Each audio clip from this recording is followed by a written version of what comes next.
मेरे को डर लग गया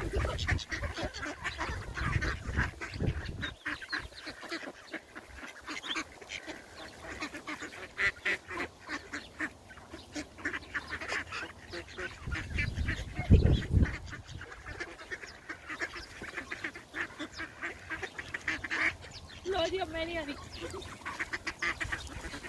लो मैं बाइक करूँगी